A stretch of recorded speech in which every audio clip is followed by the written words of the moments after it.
Bismillahirrahmanirrahim. Allahümme salli ala Muhammed ve ala Muhammed. Mövzumuz hələ ki Şeyx Səduqun Əl-Əmali kitabında qeyd etdiyi 10-cu hədisin barəsində davam edir. Hədisin raviləri haqqında qısa məlumat verdim. Hədisin raviləri məchul ravilərdir və tərcümə halları yoxdur. Haqlarında nə cərh var, nə tədil var. Ravi də məchul olduğu təqdirdə hədis etibarın itirir, məgər ki, başqa bir etibarlı kəlamda öz təsdiqini taparsa. Onda bu zəif ona dəstək olaraq istifadə oluna bilir. Deməli, hədisin sənədi dediyim kimi məchul, tərcümə halı bəlli olmayan ravilərdən ibarətdir. Fəqət bir nəfər deməli Əhməd ibn Ziyad ibn Cəfər el-Həmədani tərcümə halı bəllidir, etibarlı ravidir. Yerdə qalanlar hamısı Ömər ibn Səhəl, sonra Zeyd ibn İsmail, Muaviyə ibn Hişam, Süfyan, Əbdülməlik ibn Ümeyr, Xalid ibn Rib'i, bunların heç biri bizim rical kitablarımızda tərcümə halı yoxdur, məchul ravilərdir. Deməli, 6 ravi məchuldur, tərcümə halı yoxdur. Bu səbəbdən hədis etibarsız və zəif sayılır. Digər alimlərin də bu hədisə yanaşmasını nəzərinizə çatdırım.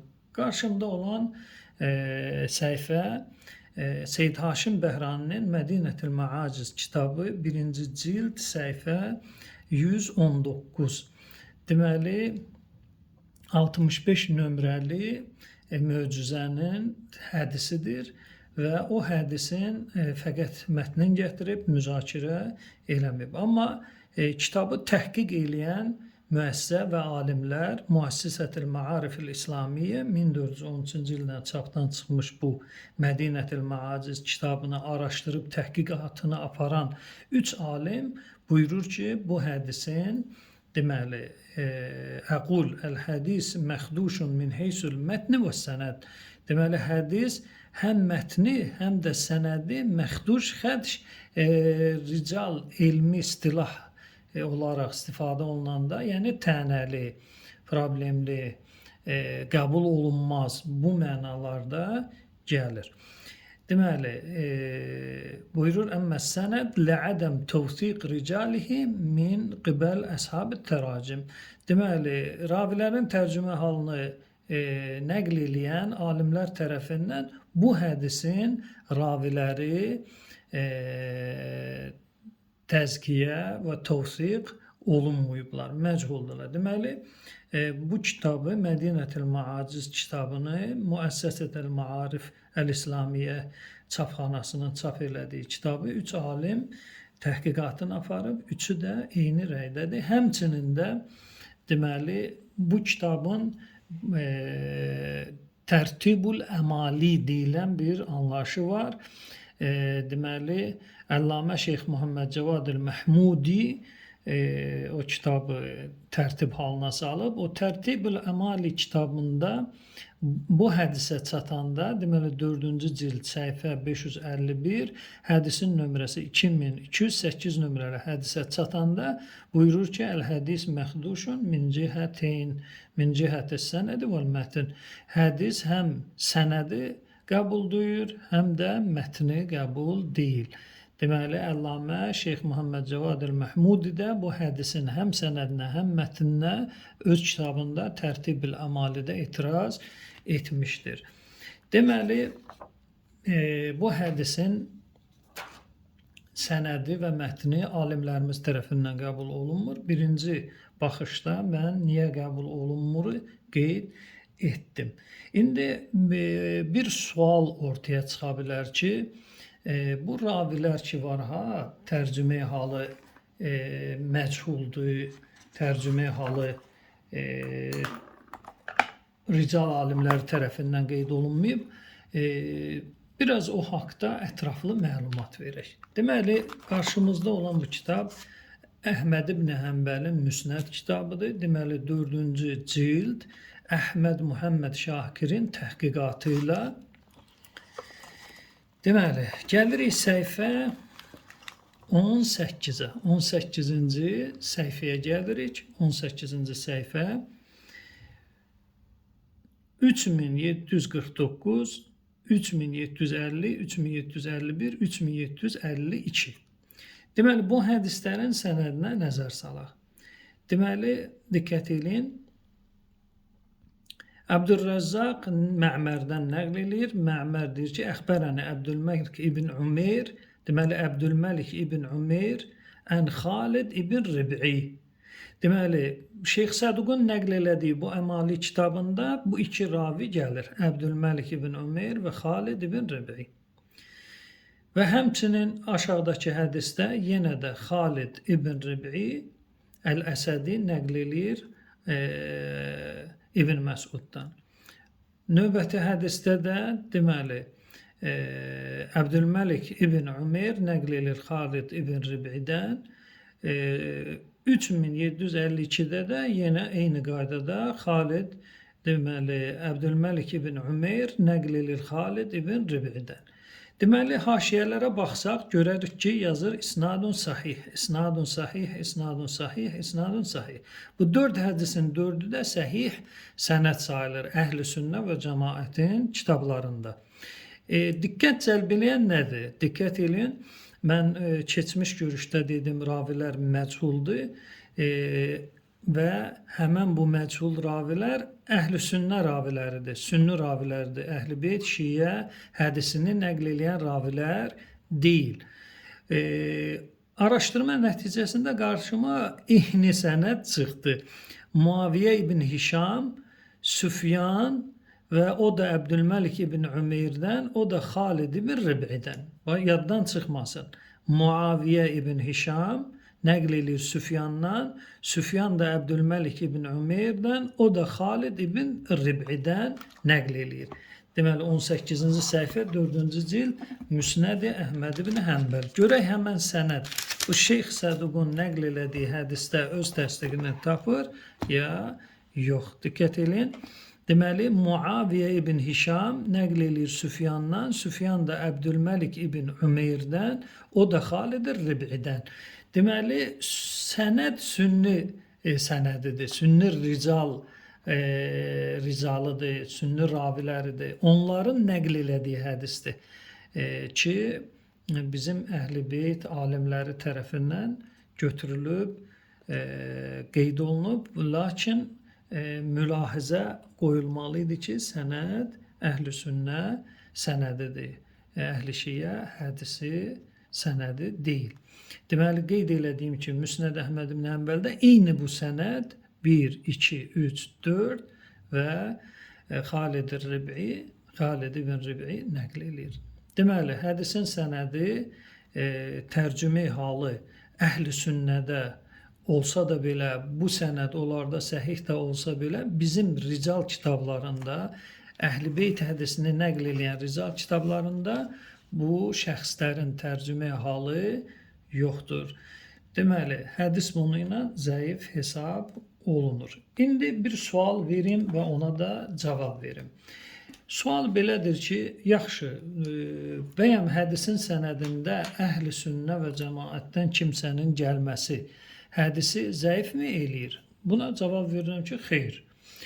Deməli, hədisin sənədində əhl-i sünnədən də gələ bilər və hədis, deməli, muvassaq hədislərdən hesab olunacaq. Muvassaq hədis də etibarlı hədislərdəndir və qəbul olunan hədislərdəndir. Yəni, ravinin sünni olması hədisə zərər gətirmir. Hədisə nə zaman zərər gəlir? Hədisə o zaman zərər gəlir ki, həmən bu sünnünün şiə rical kitablarında tərcümə halı və onun tövsiqi, tərifi və ədalətli, etibarlı olması qeyd olunmaya. Qeyd olunmadığı təqdirdə həmən bu əhl-i sünnə ravisi hədisin sənədində gələndə olur nə? etibarsız bir sənəd. Məsələn, deyək bir hədisdir, sənədində əhl-i sünnə ravilərindən, mühəddislərindən kimsə var və şiə rical kitablarında da adamın təsdiqi, etibarlı olması, güvənilən insan olması, ədalətli olması və siqa olması şiə rical alimləri tərəfindən Nəcaşidir və Şeyx Tusidir və qeyrisi rical alimlər tərəfindən təsdiqin tapdısa, həmən hədis etibarlıdır və ona deyirik muvassaq. Amma yox, həmən bu sünni rical mühəddisi, sünni mühəddisinin şiə rical kitablarında tərcümə halı müsbət qeyd olunmursa, həmən rivayət etibarsız olacaq. Bax, diqqət edin. Bu mövzuya yanaşmanı kitablar üzündən qeyd edək. Deməli, əlimdə olan kitab Usul Əl-Hədis və Əhkamuhu. Deməli, Şeyx Cəfər Subhaninin kitabıdır. Deməli, gəlirik səhifə 48-ə. 48-ci səhifədə deməli, şeyx buyurur. Diqqət edin. Hədislər 4 qismə bölünməsi haqqında danışır. Səhih, həsən, muvassaq və zəif. Deməli, şəhid əvvəlin tərifinə əsasən. Buyurur ki, bizim mövzumuz həsən və muvassaqdır. Çünki səhihdə əhl-i sünnə ravisinə yer yoxdur. Həsəndə də həmçinin əhl-i sünnə ravisinə, mühəddisinə yer yoxdur. Əhl-i sünnənin rəvayəti muvassaq qismində qəbul olunur şiə məzhəbində, fiqdə də, əqidədə də və s. ilə axır. Deməli, muvassaq və həsən. Tərifin verir. Buyurur ki, həsən o rivayətə deyilir ki, ma rəvahu əl-məmduh min qeyri nassın alə ədalətihi. Ədaləti aşkar şəkildə təsbit olunmayan,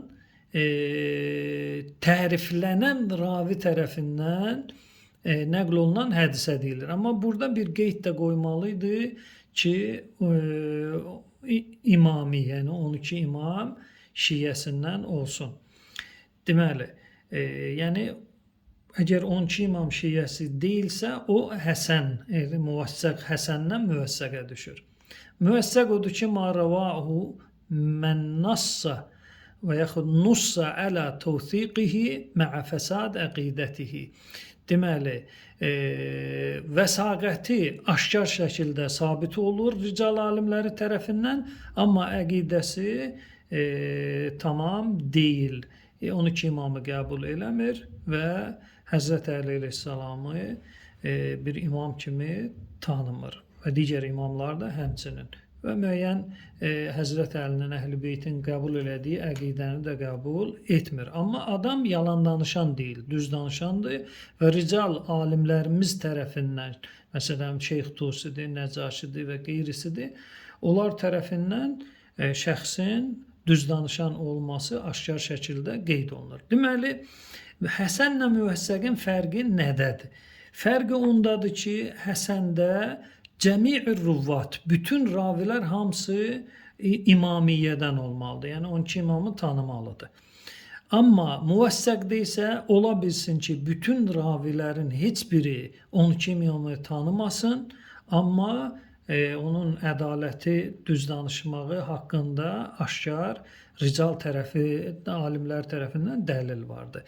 Deməli, fərq bundadır. Həsəndə ravilərin hamısı imami olmalıdır, müvəssəqdə isə heç biri imami olması şərt deyil hədisin sənədində və yaxud bəzisi imami ola bilər, bəzisi də qeyri-imami ola bilər. Yəni, əhl-i sünnə, yarısı hədisin ravilərinə, yarısı əhl-i sünnədir, yarısı əhli şiədir.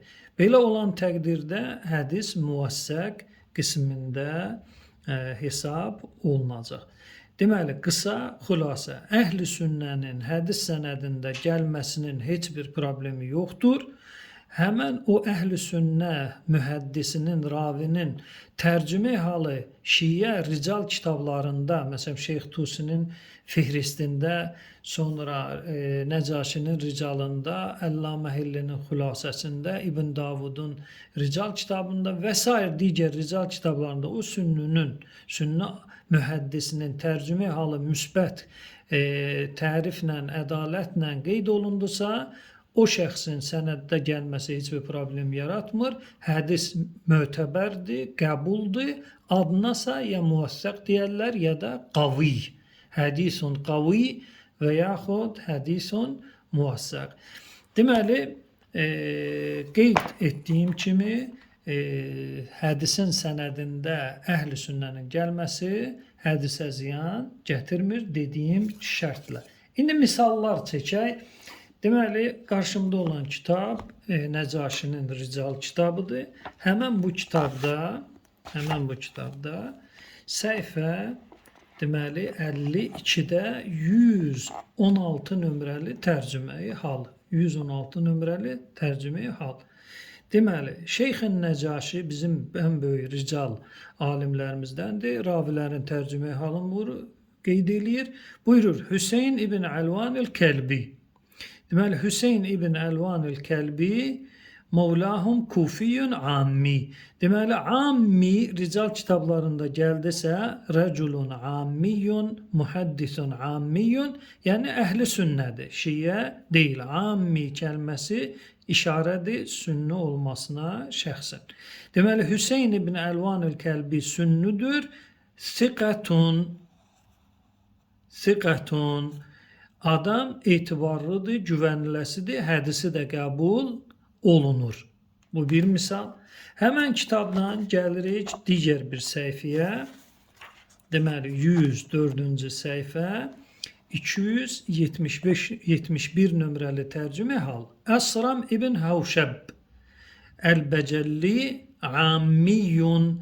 Deməli, Əsram ibn Havşəb sünnüdür, şiyə deyil, heç bir imamı qəbul eləmir.